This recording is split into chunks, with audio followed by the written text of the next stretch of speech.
Hello everybody, Travis here for Tpull's Corner with a deck that does not work the way I wanted it to, and we're going to delve into this a little bit. Now, we're in a new year, and the poll results were exactly 50-50 in terms of should I start with deck tech or should I start with the match. So, since it was tied, that means I get to do whatever I want still, despite my attempt to leave it up to you all with a vote. But most of the time, I start the videos with a match. This time we're starting with an examination because I included some extra cards in this initial deck list just to show you what's going on. And it involves the ruling for the card on Fateful Handoff and how it interacts with a prototype. Okay, so what's going on here is that I've done a number of prototype decks, and it's a really fun kind of way in the sense that all of these different cards over on the left have been in previous prototype decks, and they're all based around the idea of paying for the cheaper prototype cost in, say, like a Goring Warplow, just paying the 2 mana cost for the prototype, and then getting the full 5/4 toughness and power out, and working off of the full mana cost in the upper right, the 6. And we use the rules on the cards themselves as a way to a lot of people say cheat this out, but it's not really cheating. We are using the rules of the game and the way the cards work. So all of these cards here in the Fight Rigging card all work consistently, all work in exactly the same way. So if we're using Undying Malice on a prototype creature, if it dies, it returns to the battlefield. The Goring Warplow returns, even though I had it as a 1/1 on the field, if it dies and returns to the battlefield, it comes back as a 5/4, because Magic rules are looking at the upper right quadrant there for the full value of the mana cost, right? So that's what we got used to doing. So it works with Planar Incision, it works with Fake Your Own Death, even Mech Titan Core, where you exile a whole bunch of cards. If a prototype card that you summoned for a cheap cost is exiled and it comes back tapped under the owner's control, it comes back as the full value. It comes back here, the Spotterthopter, say we had it out as a 2/3 flyer, it comes back as a 4/5 if they manage to get rid of the Mech Titan. So all of these things work. Savior, Geth, Thane of Contracts. Even if you're using the ninjutsu activity to bring a creature down, you can just pay the 4, and you could bring the Phyrexian Fleshgorger down. He's not a 3/3, it comes down as a 7/5, and you only paid 4 to do the summoning through the ninjutsu activity that Satero bestows upon whatever creature that you want to bring down. Arms Race, you can put an artifact card from your hand onto the battlefield. You have to sacrifice it, but it comes down, you're paying 4 again, just like with the ninjutsu, and you get the full 7 mana value, or Combat Thresher comes down as a 3/3. You get the full mana value in the upper right cost. The cost and mana value are all the same thing. Similar thing for Halpack Piper. You can pay 2, tap the Halpack Piper, bring the creature card down from your hand onto the battlefield. We're only paying 2 mana, but we get the equivalent of a 7 cost, 7/5 creature when we bring down the Phyrexian Fleshgorger with a Halpack Piper. Everything in this entire column works exactly the same. It doesn't matter about the prototype cost, right? The mana value is equal to the mana cost, the usual upper right mana cost. It works if you blink it with Eternal Wanderer or Scroll Shift. It works if you bring it from the graveyard to the battlefield with Portal to Phyrexia. It works with Cruelty of Gix if you put it from your opponent's graveyard onto your battlefield. It works if you use it with Golden Argosy and exile it and then bring it back to the battlefield. So whatever zones that we transfer it to and from, everything is based. All the rules in Magic the Gathering, every single one of them works by looking at the full mana value, right? Now we move to Fight Rigging. Fight Rigging uses a Hideaway card.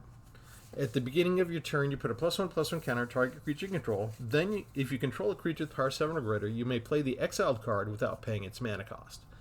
Now this is, let's say we took the Phyrexian Fleshgorger and we put it under Fight Rigging. So it costs 7 normally. If we get a creature with power 7 or greater on our field, we can cast the Phyrexian Fleshgorger for free without paying its mana cost. And it comes down not as a prototype, it comes down as the full 7/5. So we get to, again, use the upper right quadrant, cast it for free, and bring down the full value. Okay, so after all of this, after multiple prototype decks, I had played a Fateful Handoff deck, and somebody suggested in the comments, hey, would prototype work with that? And I'm like, yes, that would be a great idea. Let me go put together a deck. I want to do that. And the idea is you're going to draw cards equal to the mana value of target artifact or creature you control, and opponent gains control of that permanent. So this deck that I've designed is called Prototype Handoff. It's based on the idea of, let me pay 2 mana to put down Goring Warplow. It'll be a 1/1 prototype on the battlefield. But then when I get Fateful Handoff, I'm going to cast the spell on the Goring Warplow. I'm going to give it to my opponent. They will get a 1/1 Death Toucher. And I will get 6 cards based on the upper right full value of the mana cost, right? Draw cards equal to the mana value. The mana value of this is 6. It's always 6. Everywhere here, no matter which of these cards, it's mana value. Over here with Fight Rigging, you see, you may play the exile card without paying its mana cost. The mana cost is 6. You go over here, mana value is different with Fateful Handoff. It doesn't work. So if I cast Fateful Handoff on a Goring Warplower, when this Fateful Handoff spell reads the mana value, it reads the actual mana value of the card on the battlefield.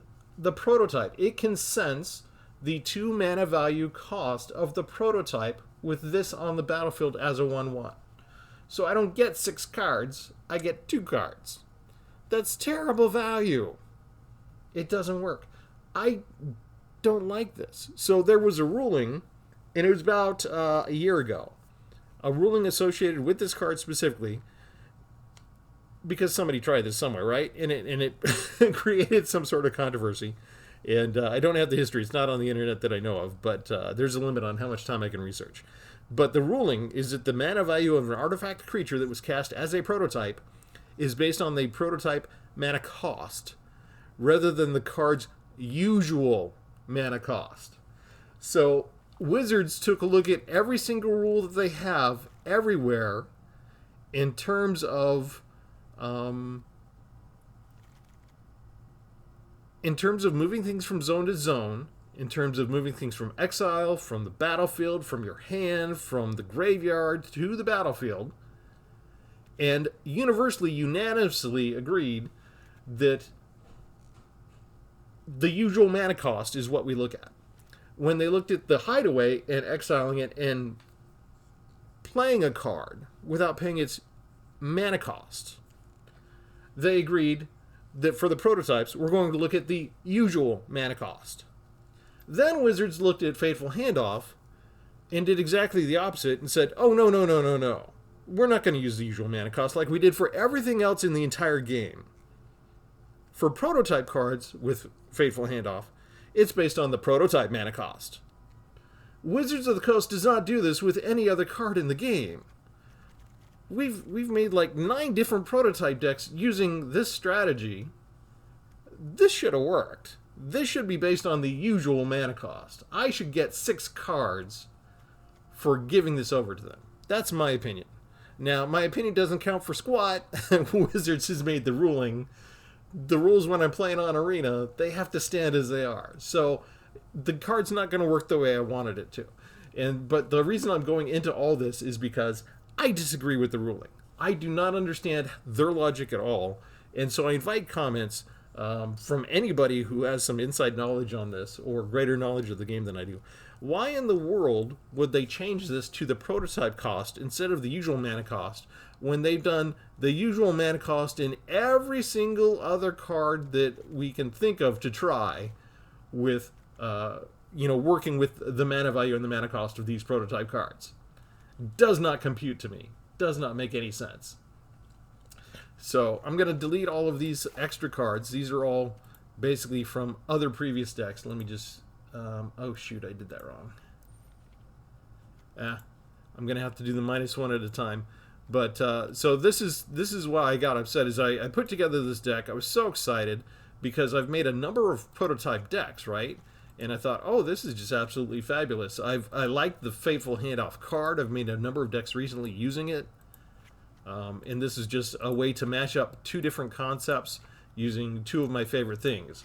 You know, getting out these nice full value prototypes for the cheap prototype cost, and getting the value of Fateful Handoff.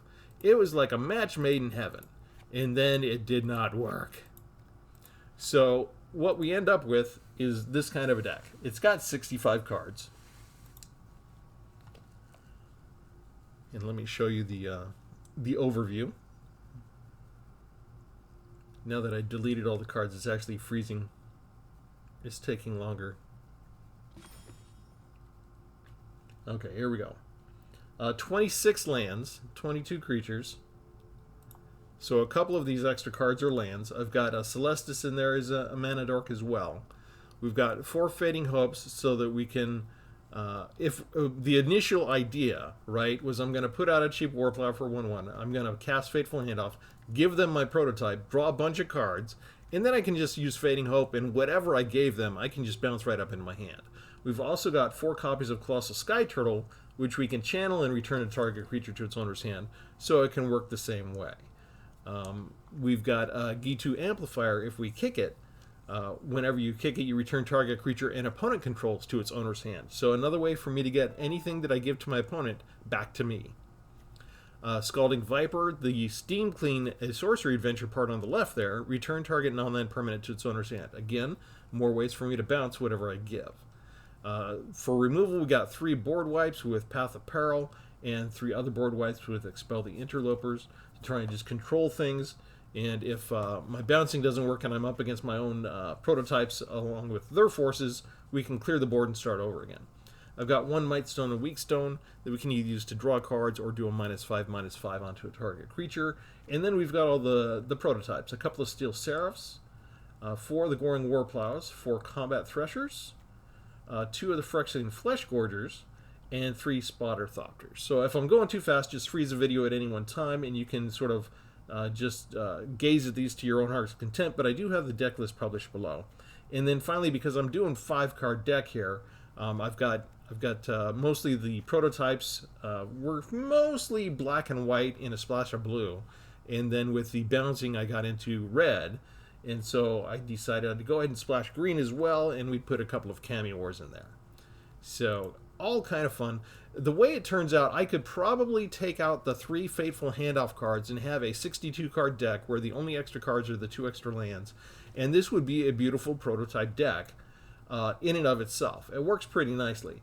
The Fateful Handoff cards are actually the things that ruins the deck, I think, now. But we're gonna go ahead and play the deck out, and we'll keep the cards in, and we'll show you how it works. But all of that is to say that I created a deck. I wanted to run the experiment. The experiment didn't work at all like I wanted it to, and probably the one thing that I should not have done is use the card I wanted to use with the deck. But sometimes that's how things work here at Tpull's Corner. So while we wait for the server to catch up, evidently I'm asking it to do too many things.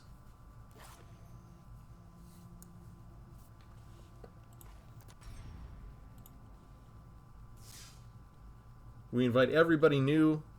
This is the new year. We're starting things off. If you just found me, go ahead and subscribe to the channel. And if you like the twisted way that my brain works, go ahead and hit a like button too.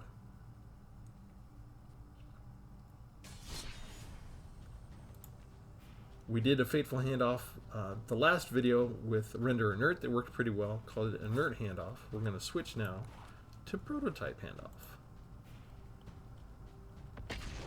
And maybe there'll still be something in there that will still find it useful to use Fateful Handoff for. There are some times that I still end up using the card. But probably not enough to merit including them in the deck at this stage. But I so vehemently disagree with the ruling on this that Wizards made. why in the world would you ever make a ruling that suddenly refers to the prototype mana cost? I mean, your ruling specifically cites the usual mana cost, the usual mana value. And yet, for some reason, on a combination that would have been absolutely wonderful, that would have been exciting, that would have been fun for the game, you make a ruling that it doesn't work that way, unlike everything else. There's a way that if you're doing something based on the power and toughness, there's a lot of cards in Magic that will read the current power and toughness of a card, especially when there are multiple powers that it can be, right? And we're used to that because we're used to putting counters on things. We're used to changing the power output of a card. There's also cards that take the toughness of a card and substitute the power for the toughness, so that, say you have a 13 toughness card, suddenly your power goes from power 1 to power 13. But it'll still read the base power of the card, so if you, like, say, try and do damage based on your new value, know that 13 toughness based on the one special card, that's only applied in combat damage, not in, like, a fight spell. So we're used to those type of things. And we're used to even the prototype cards. If I wanted to cast a green spell that says, hey, go ahead and add 1 power and attack, deal damage to your opponent's creature, we're not doing the full mana value as if it was summoned fully if it was a prototype. It senses the current power and toughness of your prototype summoning. And that seems to be consistent and make logical sense. So for looking at the power and toughness, it's very consistent throughout the game. I'm not mad about that. I'm used to that, and I agree with that. But in terms of paying for cards without paying their full mana cost, or blinking things, bringing them out and bringing them back into a zone, everything that we have, everything that we do, deals with things in one specific way throughout the entire game. And then Wizards makes a ruling on this specific combination and ruins my fun.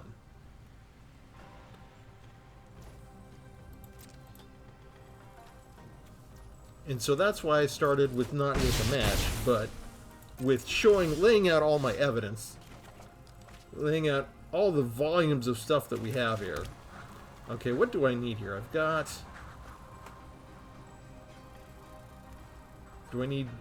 1 blue source there. I've got a couple of reds there. I guess I need, hang on, black. I need another black source. And I'm going to need another white source. Let's go ahead and do black. Because we're dealing with the lower mana value right now, so we can cast Path of Peril easily. And when we get our 5th land later, we'll be able to do the Expel the Interlopers.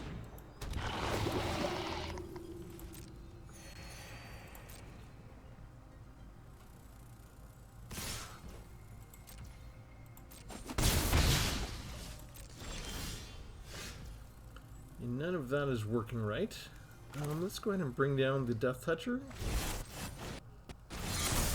See if that stops the Plague Nurse at all. And if not, maybe we can just bounce the Plague Nurse real quick.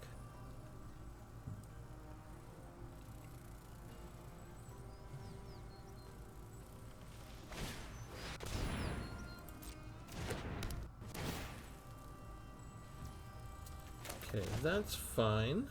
We will return you while you take away my War Plow.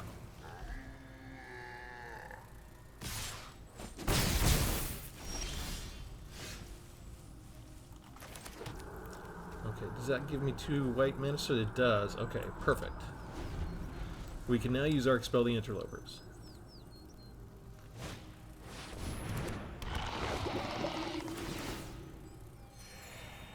And opponent's tapped out, so that works beautifully. Other than the fact that I'm half dead and they're gaining more and more life with every second. And let's see, and we can do the Path of Peril now whenever we want as well.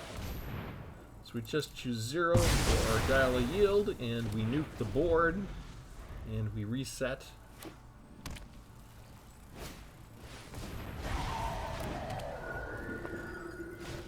And they're just going to bring in their little teeny ones. And that's fine. We'll just reset again. And those get exiled. They still manage to get life out of all that. It's fine.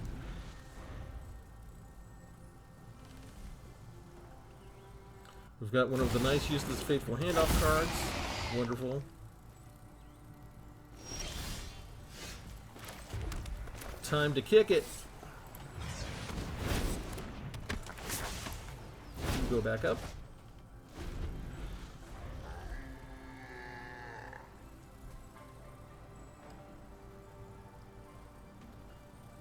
I'm counting on them just bringing it back down again.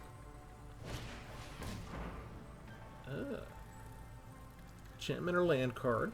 So they want to see what they can get. They get an ossification. Do they bother to use it on the D2 amplifier? No, they don't. Okay, perfect.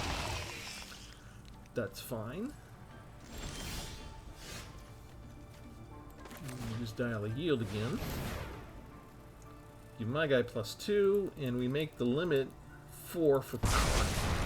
Mondrak goes away, my 3 power stays, and we get to finally attack. And let's go ahead and use the land. We won't cycle it. Because now we can full cast the Spotter Thopter. They've got another one. And they've got that ossification sitting there. Figured. Okay, so if I full cast this, they're probably going to use ossification on it. And come and hit me with Mondrak.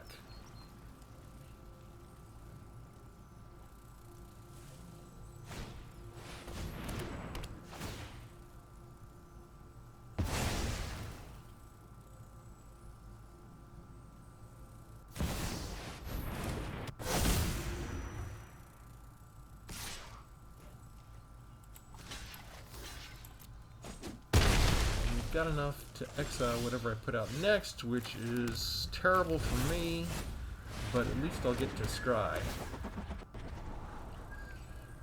That's good. That's actually all good. We'll take it in that order too. They will probably exile the Thopter just to get in a hit with Mondrak. Ooh, hello. They don't.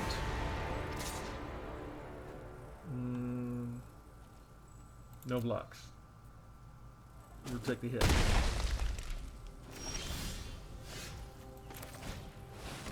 Choose a number. We choose 5 or greater. Those 2 die. Odor attack comes back to the land. And that's if they create tokens. So then we go ahead and we just attack for 4, and we finally got them down to 20. Woohoo! And I can turn this into a land, right? Or into an insect creature. Yeah, maybe I do that and just discard Fateful Handoff.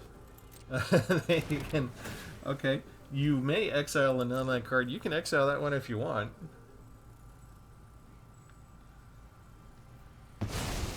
That wasn't going to be much use to me other than as a discard, so... of all the cards that I could have been holding in my hand, hey, we finally made Fateful Handoff useful as a distraction. They touch the Spirit Room, so they exile the Thopter. Big exile-based deck. And hopefully they're running out of ammo. And we can do better, so to speak. 7. Draw a card. That's our turn. Now if they have an exile card, we can just bounce this. Skrell's Hive. Ah, didn't expect that. Out of everything? Interesting.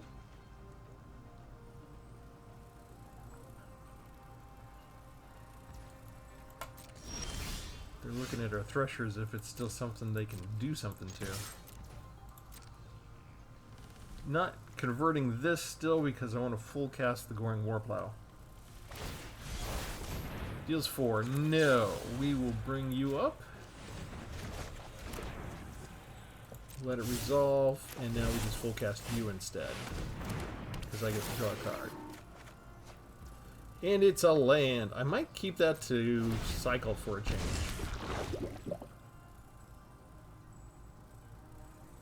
They're kind of due for a land someday, aren't they? Ossification again.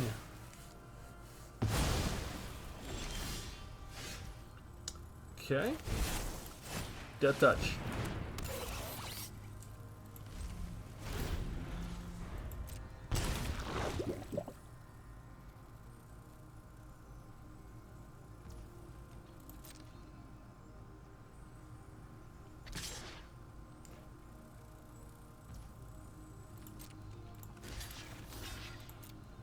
Vivo block. Do they have yet another Aganjo? They do. And what do? Return creature to its owner's hand.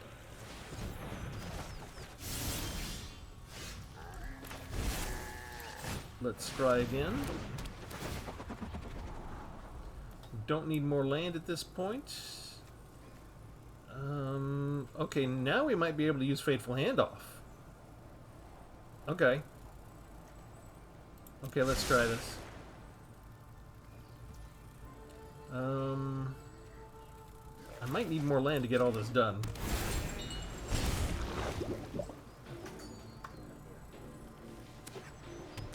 And they should just be willing to run in and start attacking me, right?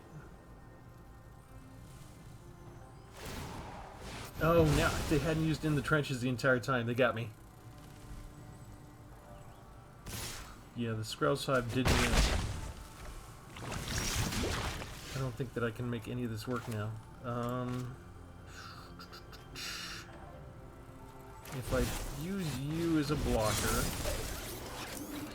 3, 4, 5, 6... I don't have enough. I could use this, draw a card, use this to return you to the hand, and then use this to bring you down.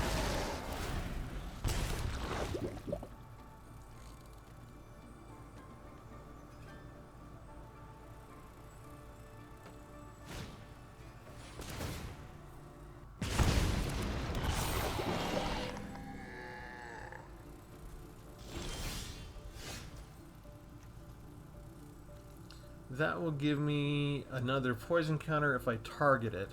If I target anything. What if I just draw 2 cards instead?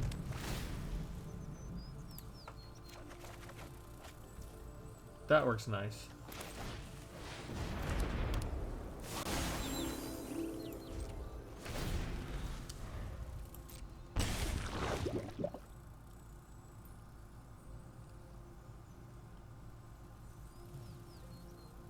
Better not have another ossification.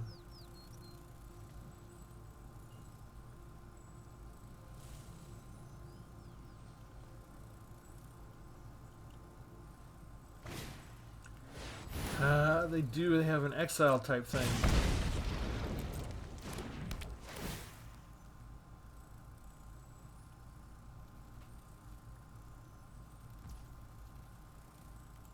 I just have to let that go.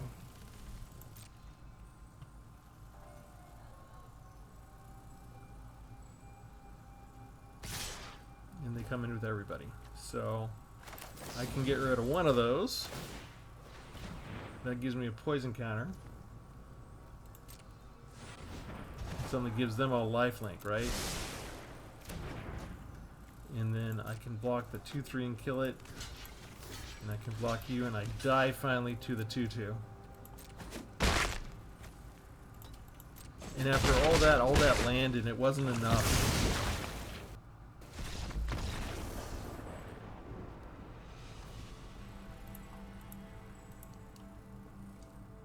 I was so close. I was gonna go ahead and use Fateful Handoff, give them the Might Stone and Weak Stone, draw 5 cards, and that might have been enough to actually change everything.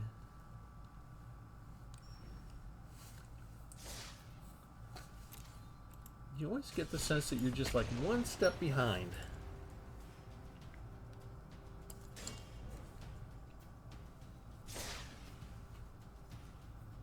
course, we're kind of playing jank while they're playing like mythic rare Mondrax and stuff in Ogiers. All right, close but no cigar. Let's try again against somebody with the same avatar.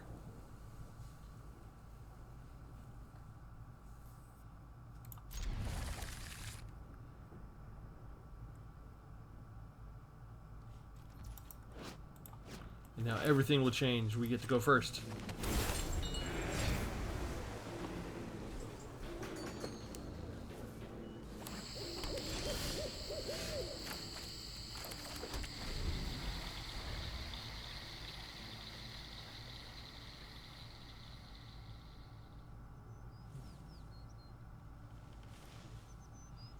Got the same deck size too.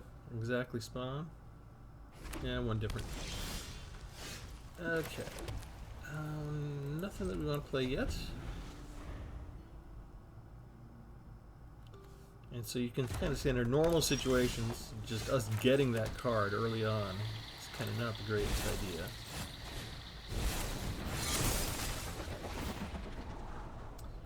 Let's see. Do we have... We don't even have 2 black sources yet. I'm going to get rid of both of those. Because they're both basically dead cards right now.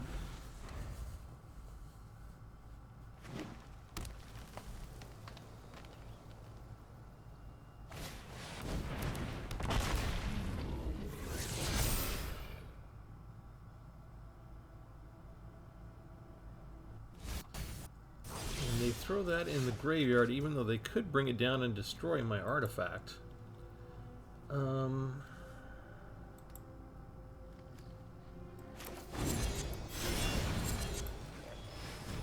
Go back up there. Bring you down. And just hit him for 2. If they're just gonna throw creatures into the graveyard. Of course with Ixalan they could use that to craft all sorts of nasty stuff later.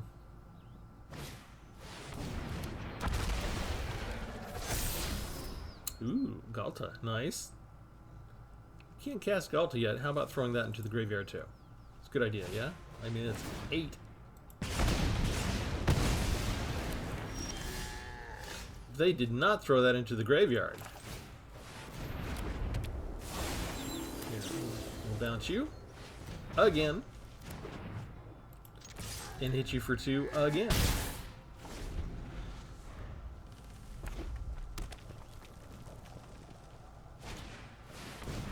Hey, look! It's a pathfinding X job. Okay, what do we do? That's a 12. It's kind of gross. I think we go ahead and just... No. Do I really want to do it that way? Let's do it. No. Shoot. What's that going to be if that comes down? That'll be a 3-2. That'll be a 3-3. Alright, let's do it this way.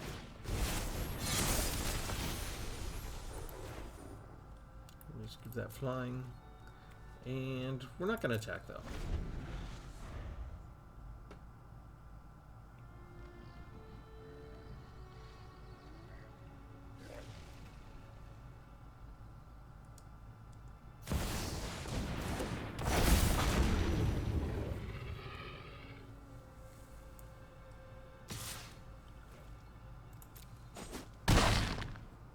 Take 5. We expel the interlopers. We choose power 5 and give both of them. This one we give lifelink. It's running for 5.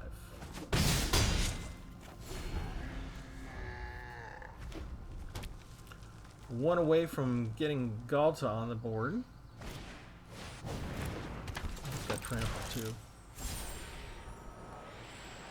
Oh, now we can't gain life.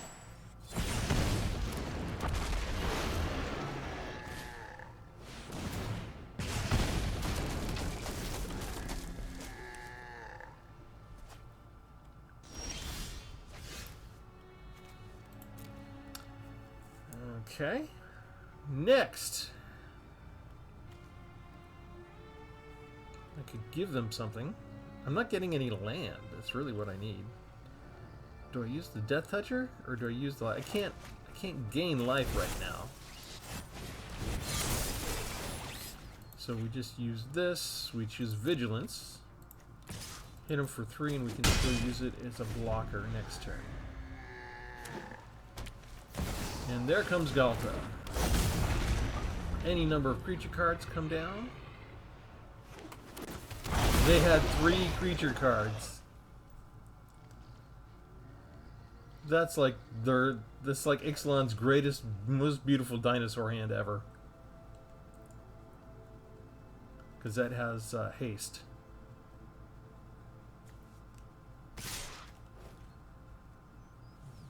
Okay, so we kill you now. We get rid of the Cindermaw now. That has Trample. And we get rid of the Geological Brazier. So all of my people are going to die. And they still have a 12/12 on the field.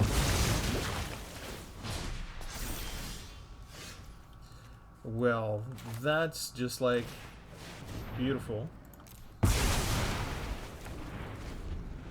Very timely. It would be nice if it's somebody... I mean, they got 9 lands. I wish I could draw 1 more land. That would be cool. I got 2 of my 3 Fateful Handoffs. So, oh, we got a land! Yes! Everyone gets exiled. How many haste creatures have they had already? They got a Rampaging Raptor. They got a Tyrannix Rex. And didn't they have one other one in there that was... No, I guess not. Well, they could have any of those, though. Okay, so we take action. We draw a card. We get rid of that. 3, 4, 5, 6, 7. Return 1 other non-land permanent to the hand. Then you can discard a card.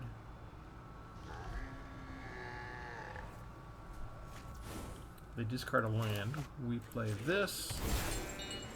And pass the turn. We're dead if they have an 8/8 haster. As long as they don't have a haste, we've got another way that we can take them out. They're just going to play the Brass Tunnel Grinder? Well, but they could discard and draw into something good. Okay, so they get rid of Belligerent Yearling, which potentially is a good card. They're looking at this like maybe they could destroy it, or just looking to see what happens next.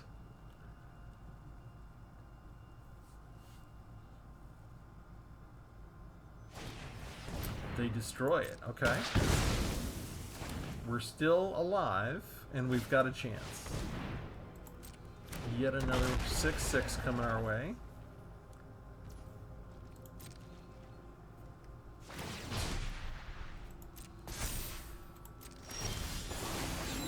Take action again, get rid of Fateful Handoff. That's a land. So do we put down a full cost Phyrexian Flesh Scourger, or do we exile this puppy? I think we exile this puppy. It's just a repeat of what we just did.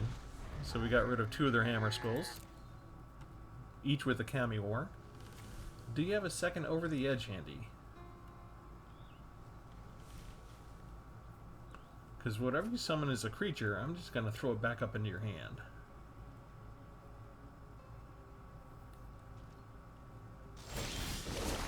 Okay, we will decline this time to do the draw. We've got the land card. We return this again. Let them discard a card.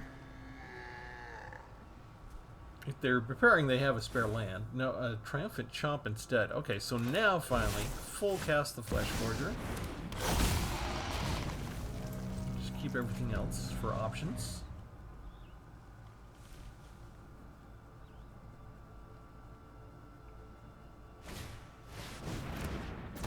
Perfect. That's got haste. And trample. You can pump it up one more time.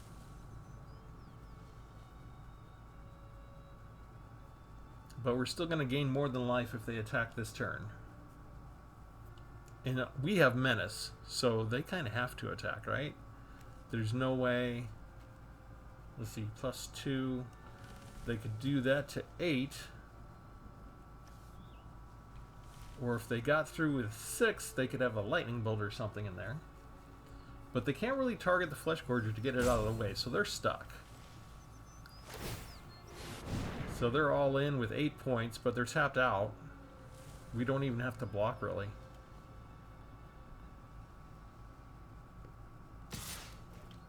We just don't even have to block. Got us down to 1.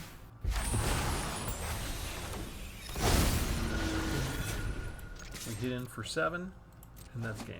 Very close.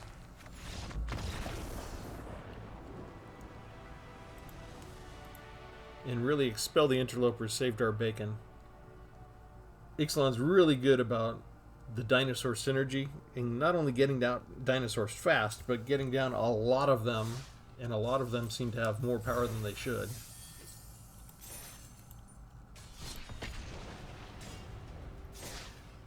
Fateful Handoff proves worthwhile just as fodder for the Celestis, so we could discard and go find something else while we gain a life point. But the argument could be made if we didn't have Fateful Handoff, we wouldn't have needed, because we would have had a more useful card up front, and maybe we would have done better off in the game earlier on.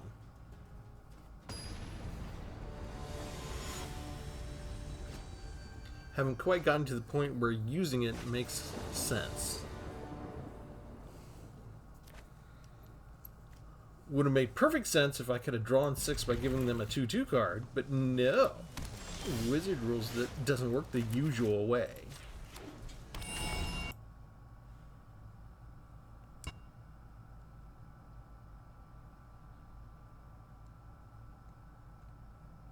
Yeah, if you go to gather.wizards.com, they have the details of all the cards, and they'll list the rulings associated with the cards.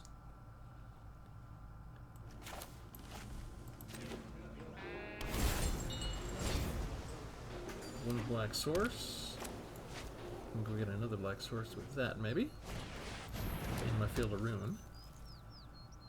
And Wedding Announcement. They're looking to create a bunch of tokens and pump them all up all the time. Oh, hang on. Let me just bring down the Celestis instead. So yeah, let me read the ruling again on this. For Fateful Handoff, the mana value of an artifact creature that was cast as a prototype is based on the prototype mana cost rather than the card's usual mana cost.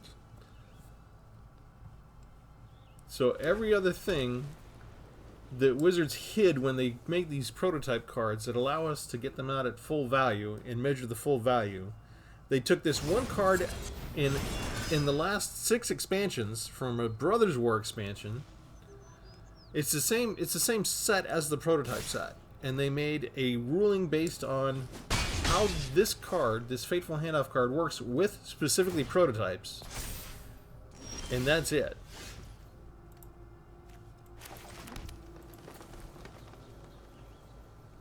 Yeah, I know I'm beating a horse to death, but don't like it. What do I want to do here? Anything? I'm going to pass.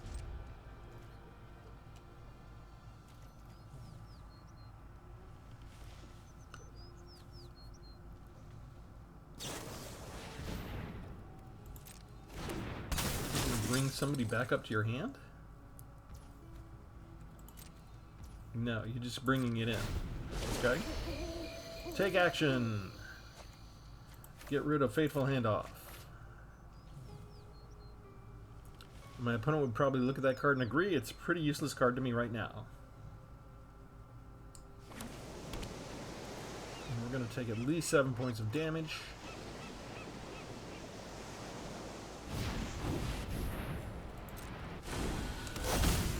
Final piece of Wedding Announcement will kick in. And we're just going to let everything happen. And our opponent should be very happy for a second. Now they're tapped out. It's my turn.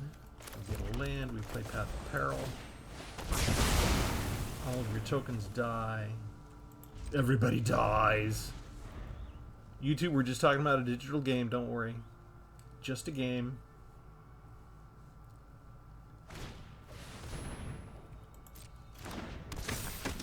2-drop. Pesky little soldier deck.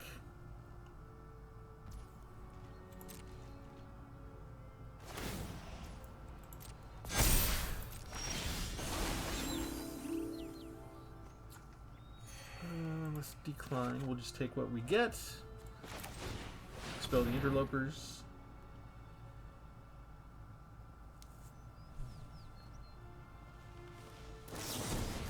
Oh. Counterspell. Gross. That's not the usual counterspell they have either. That could cost us the game right there.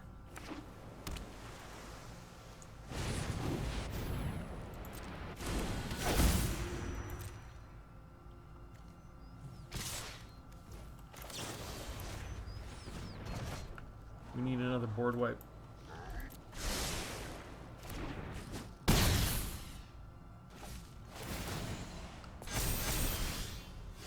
That is not a board wipe.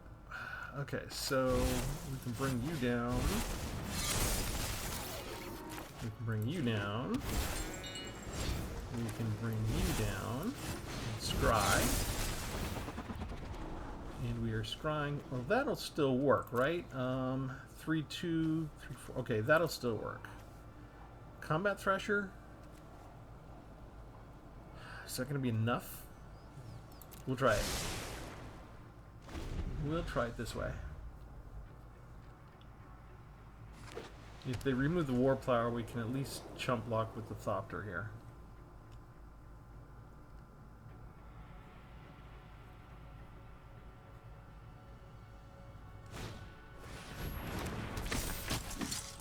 Okay, that much is expected.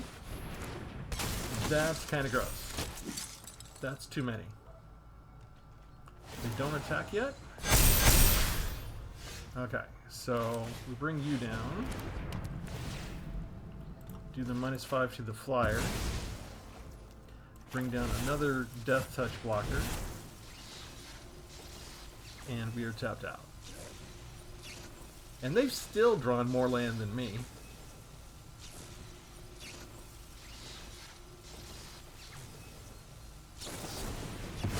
Can I target creature? Oh, shoot.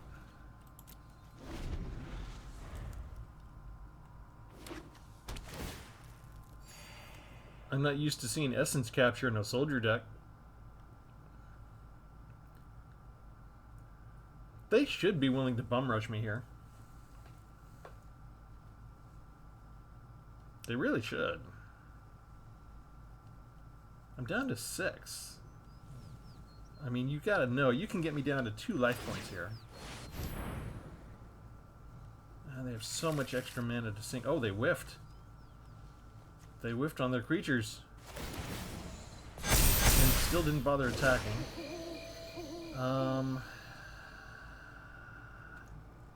Decline. Okay, so we bring you down. This will give us... Oh, shoot. 1, 2, 1, 2, 3. I only have the 1 white mana source out of all of that? I think I just died.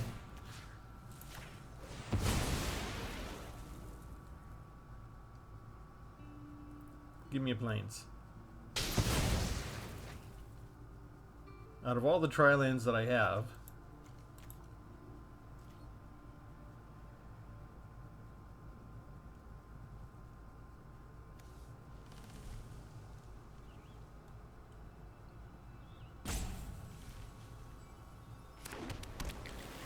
okay, now I can afford you. Got the right mana cost.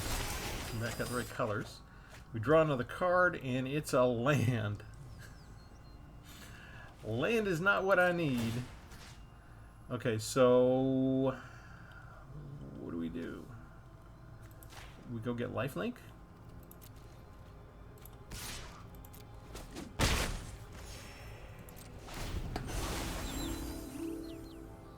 And we'll go ahead and discard this rather than spend 3 to cycle it. Fateful Handoff. Okay. Alright, 4. We can give it Might Stone and Weak Stone, get 5 cards. Path to Peril. Path of Peril would take care of us. We've only used one so far, right? So we've got 2 more in the deck.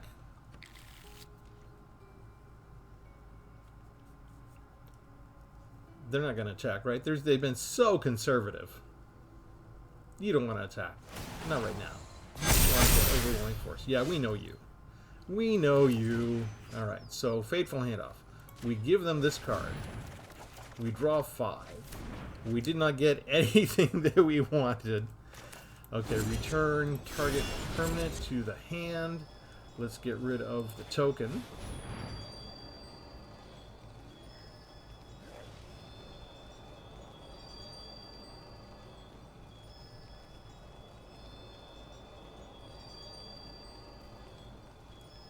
Yeah, you can't do anything. Oh, you can do that, sure.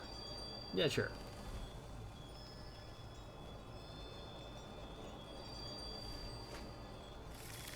Ugh. Can they afford to play that now? Is it flash? No, they're tapped out. Okay, basically. Okay, so we play this. We bring you down. We give you lifelink. We go get back 2 more life points. Still can't take a single hit from the recruitment officer, but they don't have trample. And they're going to take damage when they bring this down. It's just 1 damage.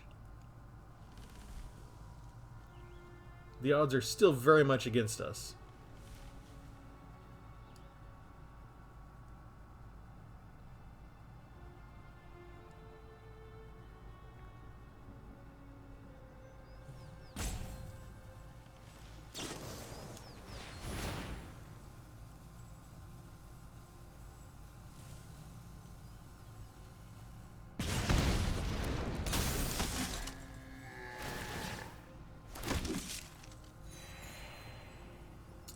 Now they have Lunarch Veteran, though. They're going to have life gain. Makes things a lot easier for them. Another Veteran. I don't think I have ways to get rid of the enchantments.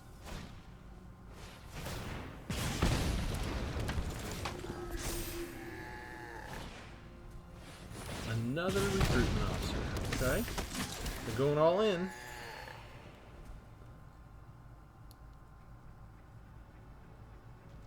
That should be... No, they're still not going to attack. Still not going to attack. Alright. We're kicking this. Let's bounce... Should we bounce a token, I guess? We'll bounce a token. Can't get that back. We can bounce something at 3, 4, 5, 6. 3, 4, 5, 6.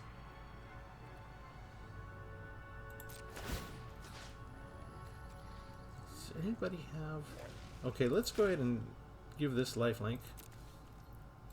We'll hit him again. I think they can bum rush us next turn. And we just bounce something with Sky Turtle.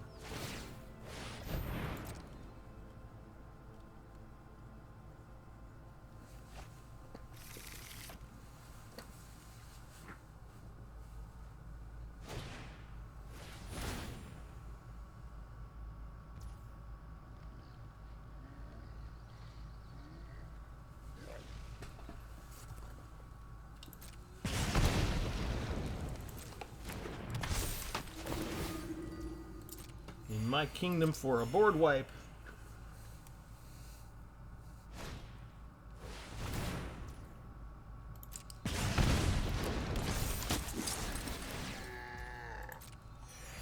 Okay, these are all soldiers, right? 3, 4. They don't have 5 soldiers. Okay, so they're not going to get +1 in flying this turn. So they're not going to attack again.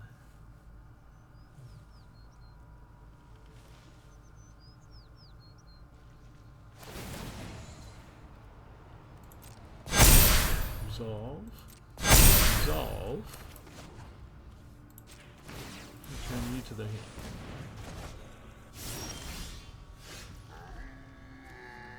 There's my board wipe. 1, 2, 3, 4, 5, 6. 3, 4, 5, 6, 7.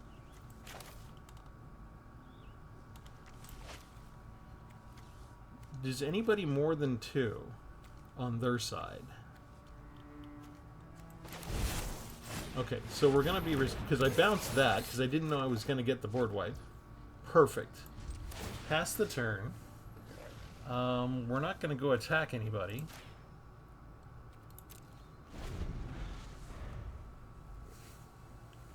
They're going to go above 20 life again.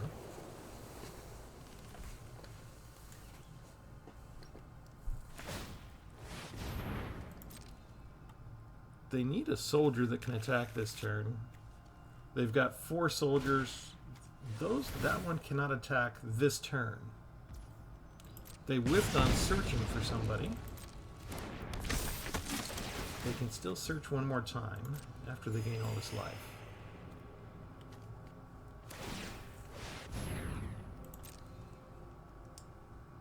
I'm waiting for a couple more Virtues of Loyalty and 3 more wedding announcements. It's got to be in the deck, right? What are you? That's more than what I want. They can't bring that in. So they don't do a single thing. We do our turn. Mana value 2 or less. We lose 3. Go to the attack. We'll do lifelink. Oh, I should have done it over there. Good game.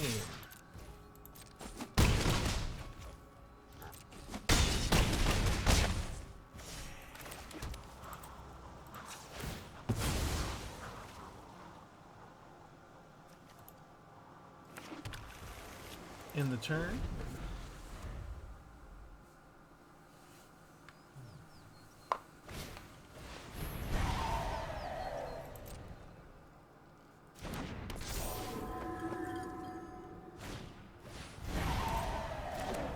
They're still alive, and they're going to get all of those pumped up, aren't they?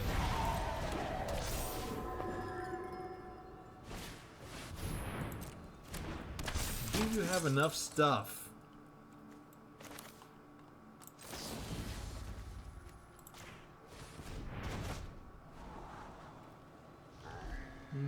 Sure.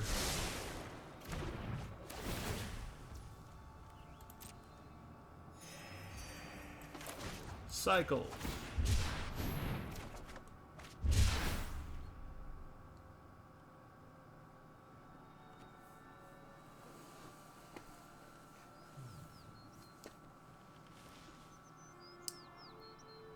I don't think I have enough way to deal with everybody, do I? It's like 14. We're cycling that again. Hang on. 3, 4, 5, 6, 7. I can still cycle, right? And full cast that.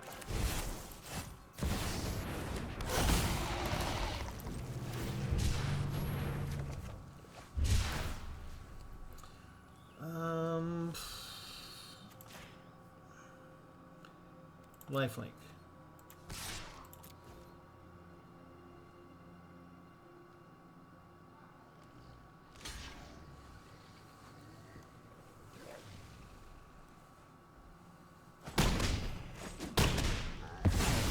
Now who's above 20 life?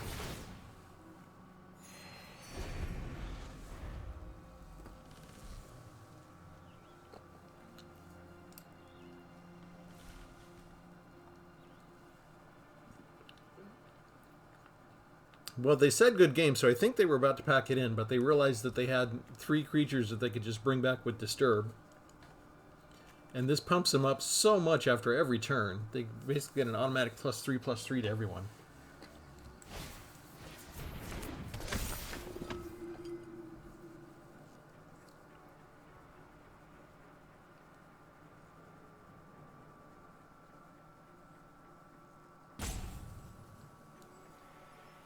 They are not drawing very much land.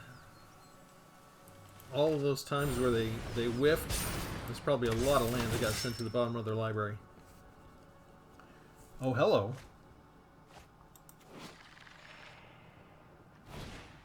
Did that give me an opening? No, they just got yet another creature.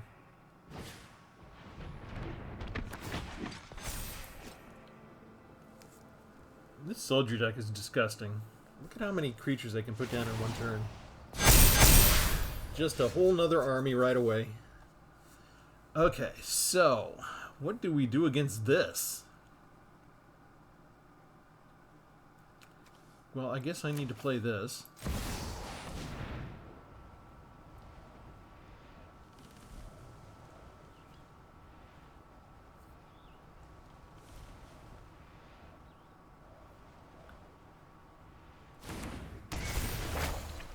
Can they do anything against the counter to one target activated or triggered ability?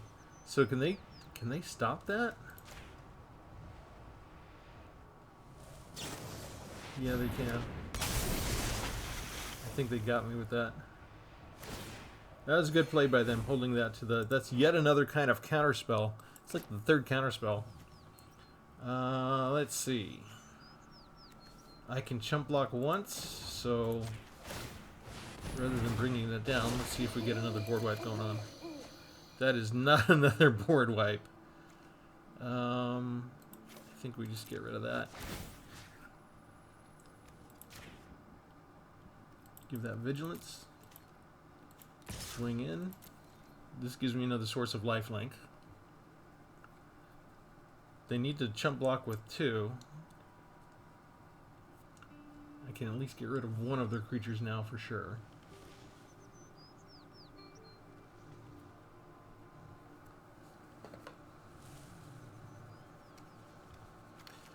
Those few select counterspells have really been a big difference for them.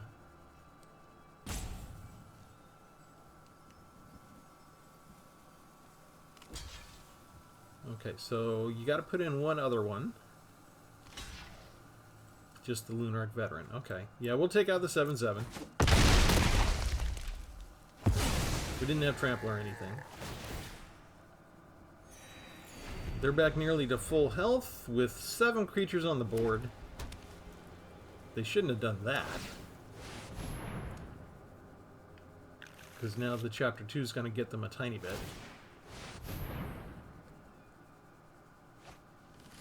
Never mind.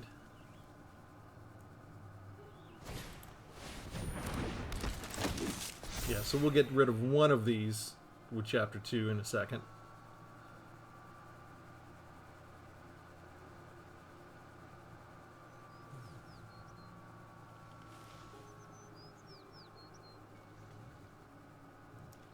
They should be willing to attack finally. They know I've got board wipes. Alright. I guess we're chump blocking everybody? We can get rid of one of you now.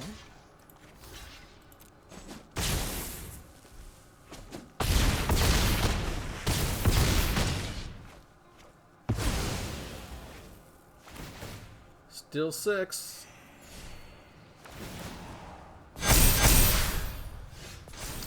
And it's a land. We don't want to have you getting additional tokens every second, so that goes up to your hand and you discard it. They've got lethal damage.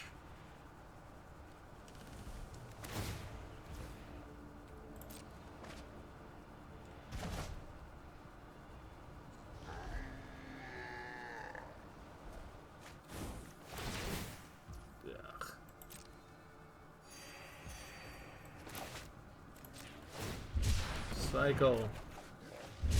That is not a board wipe. Cycle.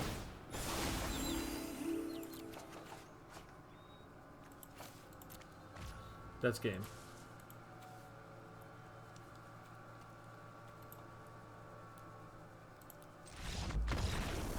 Ugh, we went through more than half the deck. I kind of had fun.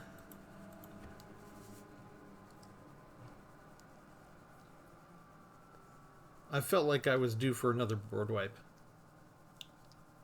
I don't usually last that long against a soldier deck. It's usually one way or the other. Soldier deck matches are usually over a lot faster.